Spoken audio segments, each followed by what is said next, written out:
got some great injury updates directly from John Harbaugh and a peek into the possibility of somebody they may be looking at in free agency. Also, there's a significant battle going on along the offensive line, and our rookie kicker seems to be struggling a little bit with the deep ball. Team Keep It Clean, we got 1,000,001 things to talk about. Let's get straight into it. So John Harbaugh, right after OTAs ended today, he started off, he said that Beau, Brade, and Awuzie have minor ankle injuries. So that's a good thing. He did not give us an exact timetable on when they'll be back, but the fact that John Harbaugh said they have minor ankle injuries, hey, clap it up for that, because that is a beautiful thing. Obviously not a beautiful thing that they hurt, but the fact that it's minor and not major. And we have to trust John Harbaugh. John Harbaugh has given us every single reason to believe in his word when it comes to injuries recently. He has been spot on when he's let us know about somebody being hurt, and he's been real with it too. So Harbaugh, I love it. It's good, and we ain't gonna worry about them two no more. We assume, especially with it being minor, that they'll be back soon, and I'm gonna assume they'll be back by training camp because he didn't say they were gonna miss it, so we'll see how things go. Now, he gave us a peek into the minds of the Baltimore Ravens. It was just a little tiny peek, because he also said that he's happy with the team's cornerback depth. Okay, cool, John Harbaugh. But he also said that you still turn over every stone when quality players become available. He said, and the Ravens are looking at everything. Well, I mean, I really look at it as an or. I look at it as an and. You know, yes, we're happy with the guys we have, and I'm very confident those guys are all going to do well. And you turn over every stone. You know, so you're always interested in anything you see on the waiver wire or anything else. Everything you say, huh? Everything. Could that everything be Jaire Alexander? It could be, seriously, because you know with the Baltimore Ravens, they check. They do their due diligence. Eric DeCosta, I remember years ago, he gave us sort of a sneak peek into behind the scenes of what the Baltimore Ravens do. He said sometimes they just check on people just to gauge the market, just to see what the ask and what the goal rate is for certain type of players at certain positions. So they check on everything, and they always talk about how the Baltimore Ravens do their due diligence. So I got to assume, because the report came out from Jacina Anderson, she didn't give us any clarity on it, but she did say when Jaire Alexander became available, there were 6 teams that were interested, 6 of them. I asked her directly, hey, Jacina, were the Baltimore Ravens one of those teams?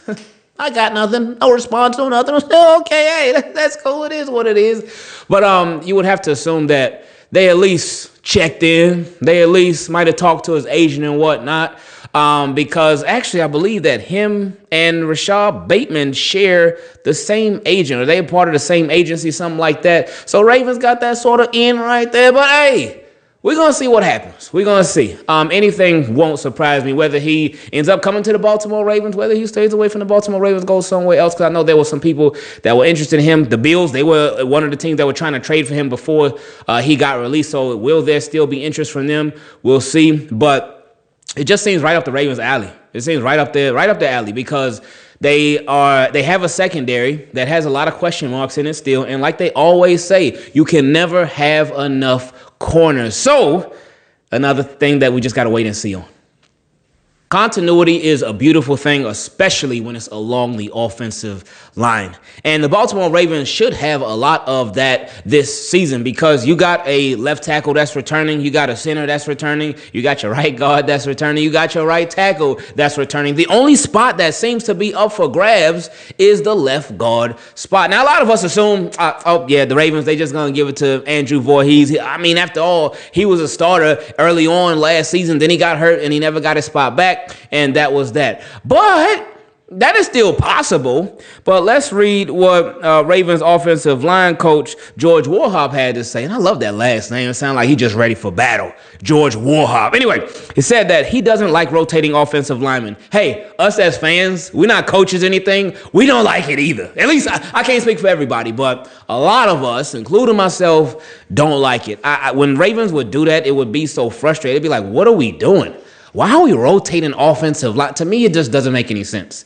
Because with your offensive line, you want them to gel, you want them to bond, you want them to have chemistry, you want them to have rapport. But if you keep bringing guys in and out, they didn't do it last year. They certainly did it 2 years ago. When you keep bringing guys in and out, then it's like, for what? Because they did it with Morgan Moses and Daniel Falele.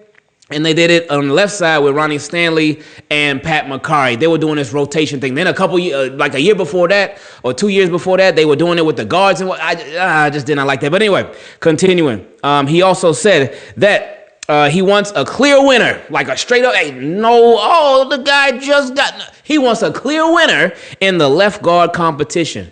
And he said the top two guys, Andrew Voorhees, of course. But then a little surprise name, Ben Cleveland. He said those are the top two candidates. That boy Ben Cleveland, I feel for him because he got a lot going on off the field.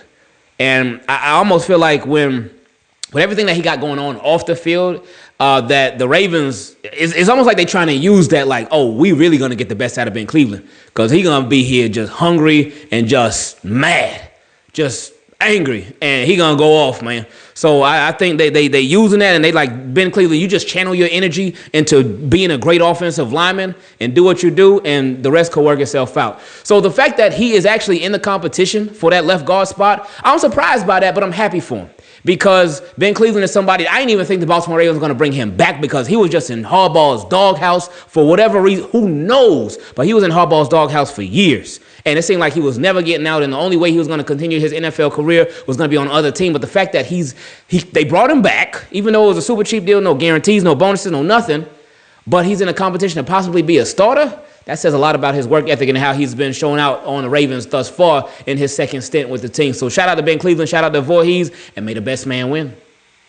Now, when a new player has to fill the shoes of a Hall of Fame player, it's no fault of that new players at all, but they are forever going to get compared to the guy that was before them. And that just shows how great of a football player the previous guy was. And obviously, we're talking about Tyler Loop filling in and taking over for Justin Tucker. On the field, Justin Tucker was amazing. Yeah, last year it started off pretty rough, but he did clean it up at the end of the season. And throughout his career, ever since 2012, he had just been amazing. He had literally been historic, and he became the best kicker in the NFL for a long period of time, too. I still don't know why he never got a 99 in Madden. But anyway, Tyler Loop, big shoes to fill. A lot of pressure on Tyler Loop. And that pressure today seemed like it was getting to him a bit because from the OTAs today, it says Ravens rookie kicker Tyler Loop was 5 for 9 at OTAs on Wednesday. Okay, 5 for 9. All right, cool. He said all of Loop's misses, though, they were from 50 yards or longer. So Tyler Loop, with all the short stuff, he was doing his thing. He was making them.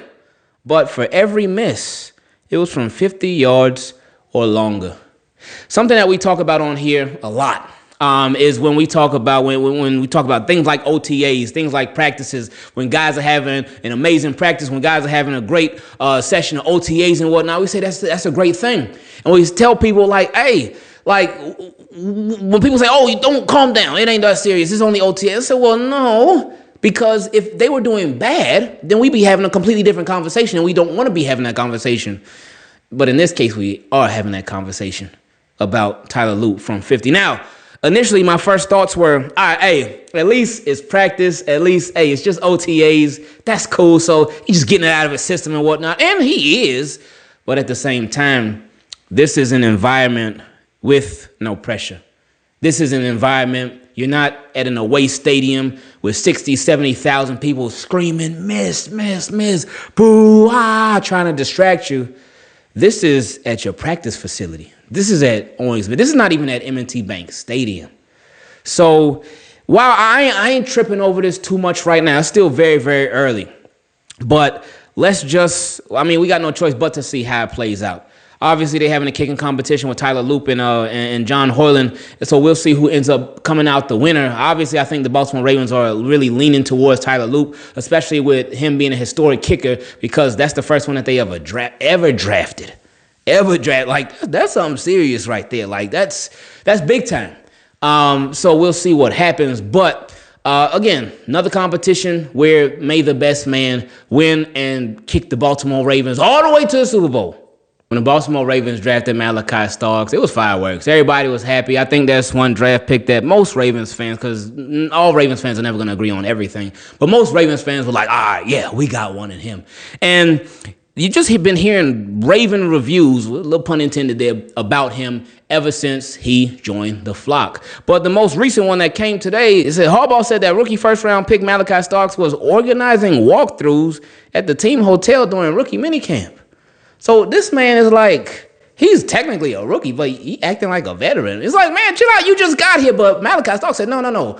I'm here, and I'm here for a reason, and I'm going to show y'all that y'all made the correct decision by drafting me.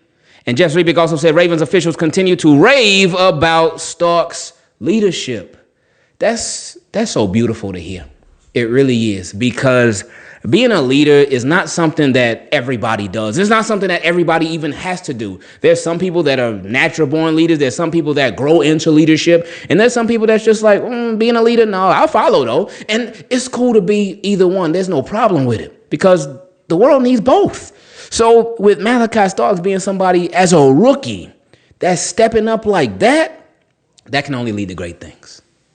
I think that boy Harbaugh just really wanted another day off. But anyway, team, keep it clean. This came from Jeff Rebick. It said, content with the work that the Ravens have put in so far, John Harbaugh canceled tomorrow's OTA. He said, which was initially scheduled as the 10th and final one. So Harbaugh said, look, y'all boys just take tomorrow off. Y'all deserve it. Y'all don't work very, very hard. I'm proud of y'all. Take the day off. It's okay.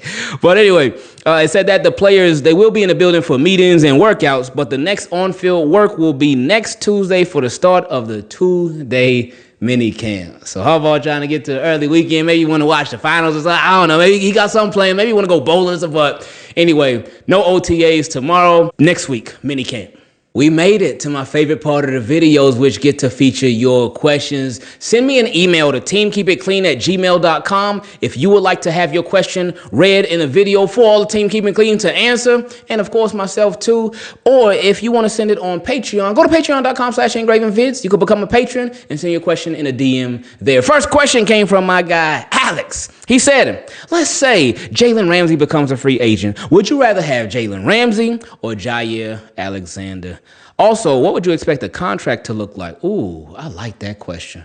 I think you already know my answer, though. My answer would be Jalen Ramsey. I feel like Jalen Ramsey, he gives you the availability. He's been healthy. And while he may not be the Jalen Ramsey of old, the lockdown Jalen Ramsey that he was before, especially when he was with Jacksonville, Jalen Ramsey, what he could do for you on defense, I feel like he could give you even more than a Jaire Alexander. Obviously, we talked about the injury history, which Jalen Ramsey doesn't really have much of, but just the diversity. With Jalen Ramsey, very physical corner, but you could have him play safety too. But I believe Jaire Alexander used to play some safety too back in college. I think, don't quote me on it though. But anyway, I just feel like Jalen Ramsey, you could do a bit more with him at this stage of his career. You could have him at corner, but you could have him at safety as well. You could just do some different things with him, and he's more physical as well. So that would fit the bill of being a Baltimore Raven. Not saying that Jaire Alexander wouldn't fit the bill, because I think he certainly would too. But if I had to choose one, I would say Jalen Ramsey. And he also asked,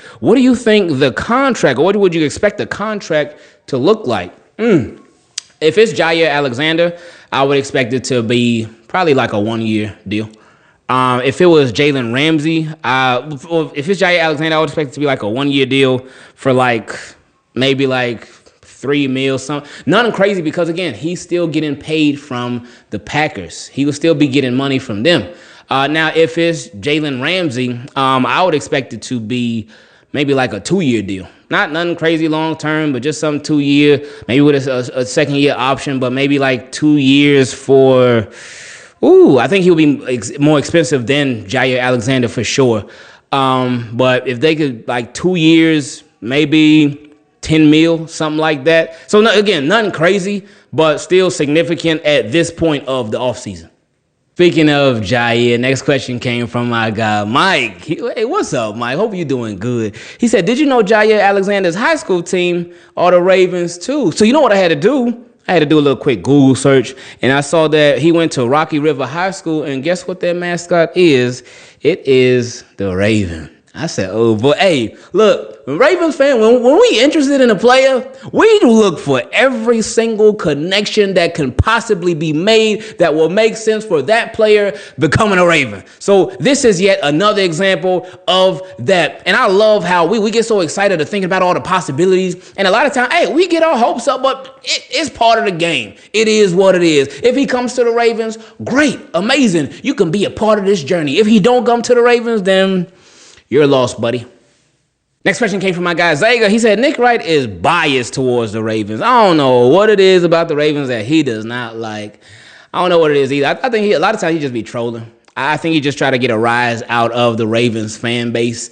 Because they know a lot of them are not, a lot of Ravens fan base, they're not the biggest fans of a Nick Wright. Nick Wright, I think a big part of it is him just being a really, really big Chiefs fan, like a huge Chiefs fan. And we know the Ravens have been struggling with the Chiefs for years. We got, what are we like, in this Lamar era, we like 1-5 against them, something crazy, 1-4, 1-5, something like that. It's bad. Whatever the record is, it's bad. And it's not even a rivalry. It's not, because they just been beating us. We have not been winning against them. A rivalry is back and forth. This Chiefs-Ravens ain't back and forth. But I just think Nick Wright likes to get a rise out of Ravens fan base. But anyway, he said, example, he will say, oh, Lamar Jackson can't beat Patrick Mahomes. Then in the next sentence say, well, they are not on the field at the same time when comparing Brock Purdy to Patrick Mahomes. See, it's just, he be trying to get a rise out of Ravens fans. And he know exactly how to do it. He said, a while back, I sent you a question about that comment. I don't know if he's like that because bro is a Ravens fan, but yeah, he does not like to give Baltimore their pride. No, it's because he's a Chiefs fan and he like to stomp on the Ravens any possible chance that he gets.